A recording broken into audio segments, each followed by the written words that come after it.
All right, so I feel like I'm doing a really bad job of explaining it in a video. I can do it probably in 30 seconds, which would take like pages worth of stuff. So this was the existing ground connector. This wire right here, which goes into that main harness, which then goes down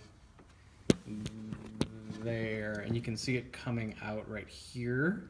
And I think I remember taking this entire wiring harness part on my spare that I pulled from the junkyard, and I think that's really the only place that this particular wire goes is to the engine block, and that's your main engine block ground. So I cut that wire off.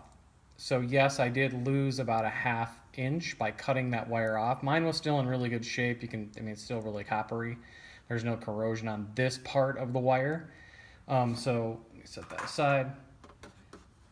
But with the new lug, with that, and I don't know what size wire this is. I don't think it's printed. I didn't notice it would be the size was printed on there in AWG standard, but it's about a 4, and the 4 lug works out really well on it. So all I did is crimp this number 4, whatever I said, 3/8 or something like that, the size of this connector.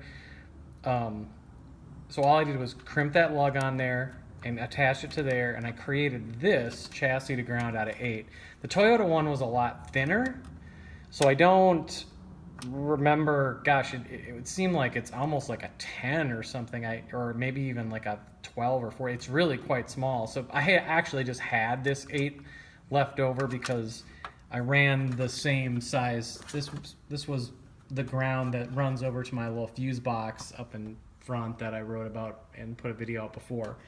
So I just had a little piece of that left over, so I just reused that. You could get away with a much smaller wire. So this is really, so if you're gonna redo, or at least, I'm not sure exactly what you're gonna do, but I cut this off, put the new lug on there with this extra lug length. You don't lose any length on the overall cable, so it seems to fit just fine.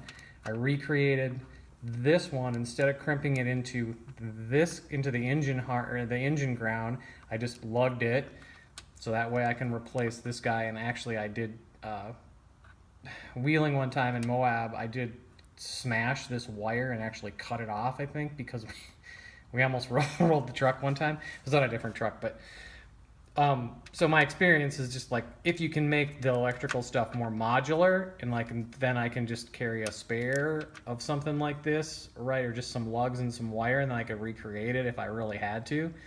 So that's really all I did. And then this is the Avalon clamp, and I did order a brand new, the red plasticky rubbery thing, because mine was really bad and it was kind of ripped up.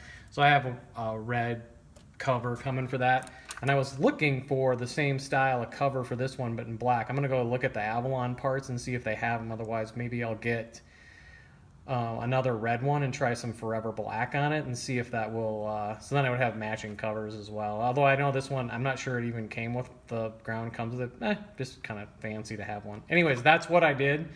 So hopefully that makes it clear exactly what I did.